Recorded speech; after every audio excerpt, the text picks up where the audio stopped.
I speak to you today with feelings of profound sorrow. Throughout her life, Her Majesty the Queen, my beloved mother, was an inspiration, an example to me and to all my family. And we owe her the most heartfelt debt any family could owe to their mother, for her love, affection, guidance, understanding, and example. Queen Elizabeth was a life well lived, a promise with destiny kept, and she is mourned most deeply in her passing. That promise of lifelong service I renew to you all today. Alongside the personal grief that all my family are feeling, we also share with so many of you in the United Kingdom, in all the countries where the Queen was head of state, in the Commonwealth and across the world, a deep sense of gratitude for the more than 70 years in which my mother, as Queen, served the people of so many nations.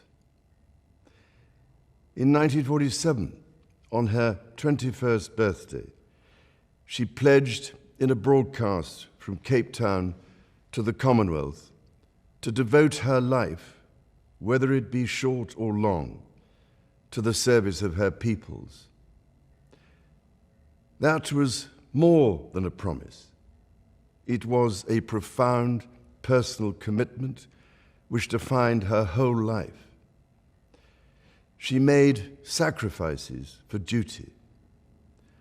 Her dedication and devotion as sovereign never wavered through times of change and progress, through times of joy and celebration, and through times of sadness and loss. In her life of service, we saw that abiding love of tradition, together with that fearless embrace of progress, which makes us great as nations. The affection, admiration, and respect she inspired became the hallmark of her reign. And as every member of my family can testify, she combined these qualities with warmth, humor, and an unerring ability always to see the best in people. I pay tribute to my mother's memory, and I honor her life of service. I know that her death brings great sadness to so many of you, and I share that sense of loss beyond measure with you all. When the Queen came to the throne, Britain and the world were still coping with the privations and aftermath of the Second World War, and still living by the conventions of earlier times. In the course of the last 70 years, we have seen our society become one of many cultures and many faiths. The institutions of the state have changed in turn. But through all changes and challenges, our nation and the wider family of realms, of whose talents, traditions, and achievements I am so inexpressibly proud, have prospered and flourished. Our values have remained and must remain constant. The role and the duties of monarchy also remain, as does the sovereign's particular relationship and responsibility towards the Church of England, the church in which my own faith is so deeply rooted. In that faith and the values it inspires, I have been brought up to cherish a sense of duty to others and to hold in the greatest respect the precious traditions, freedoms, and responsibilities of our unique history and our system of parliamentary government. As the Queen herself did with such unswerving devotion, I too now solemnly pledge myself throughout the remaining time God grants me, to uphold the constitutional principles at the heart of our nation. And wherever you may live in the United Kingdom, or in the realms and territories across the world, and whatever may be your background or beliefs, I shall endeavor to serve you with loyalty, respect, and love, as I have throughout my life. My life will, of course, change as I take up my new responsibilities. It will no longer be possible for me to give so much of my time and energies to the charities and issues for which I care so deeply. But I know this important work will go on in the trusted hands of others. This is also a time of change for my family. I count on the loving help of my darling wife, Camilla.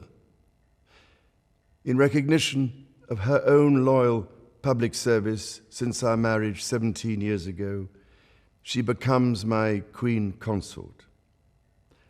I know she will bring to the demands of her new role the steadfast devotion to duty on which I have come to rely so much. As my heir, William now assumes the Scottish titles which have meant so much to me. He succeeds me as Duke of Cornwall and takes on the responsibilities for the Duchy of Cornwall, which I have undertaken for more than 5 decades. Today, I am proud to create him Prince of Wales, Tywysog Cymru, the country whose title I've been so greatly privileged to bear during so much of my life and duty. With Catherine beside him, our new Prince and Princess of Wales will, I know, continue to inspire and lead our national conversations, helping to bring the marginal to the centre ground, where vital help can be given.